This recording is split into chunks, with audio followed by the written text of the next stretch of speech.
Yun. So, kamusta kayo? Hello guys. Share ko lang sa inyo itong bagong video ko. Ayan. So, ito, ang topic natin ay tungkol dito sa baboy na nabili ko, biik na nabili ko. June 1 ko siya nabili. Ngayon is July 15. Tignan nyo naman guys. Isipin nyo 45 days ng simula nung binili ko siya. Ang laki kaagad ng improvement ng katawan niya. Napakaganda guys. Tignan nyo oh. Kahit konti lang yung feeds na pinapakain ko sa kanya. Kasi ang presyo ko ng pagpapakain dito sa kanya may kasamang darak or upa sa Tagalog. Pero ayan oh. Napakaganda ng resulta guys. Compare dito sa mga biko na to. Tignan nyo, maninipis sila. Kasi chop suey kasi ito. Ito kasing bagong breeder ko. Nabili ko to sa Katbalogan. Worth 7,000.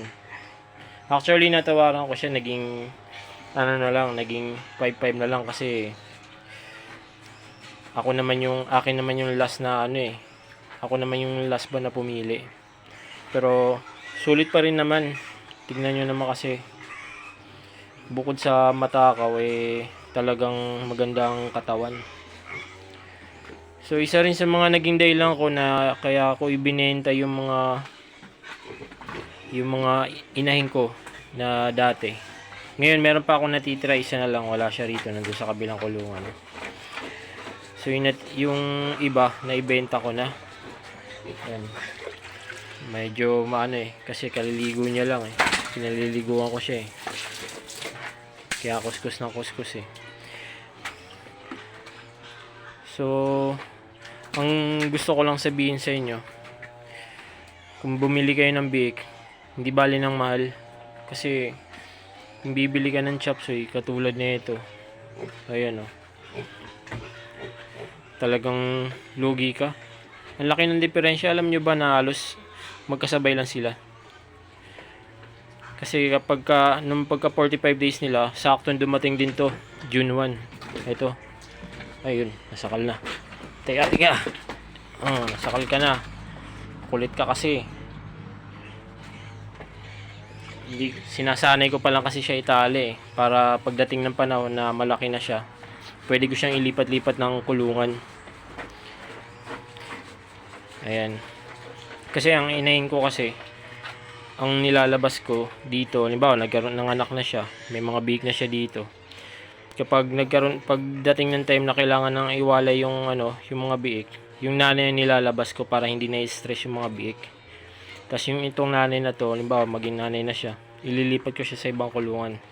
Isang advantage din yun sa akin na meron tali. Kasi for example, may mga problema, halimbawa mga sakuna, pwede madali siyang ilakad. Hindi tayo mahirapan kasi sanay sila sa lakaran. Ayan. Yun lang guys, parang pinaka-update ko lang dito sa ginagawa kong bagong inahin. Baka kasi meron sa inyo naghahanap ng biik. Syempre magbebenta din ako neto ng mga anak neto sa susunod na panahon. Bali kasi meron na naman kasi akong in-order netong isa pa for August Gagawin ko silang dalawang inahin para salitan. Ayan. Ganda Biruin nyo 45 days ko palang pinapakain tapos hindi pa pure feeds. Pero pwede na siyang ibenta. Ayan malaki na siya sa lechonin. Maganda. So hindi lugi sa panahon, hindi lugi sa pakain. Sigurado maganda ang kitaan. Ayan. So yun lang guys. Maraming salamat.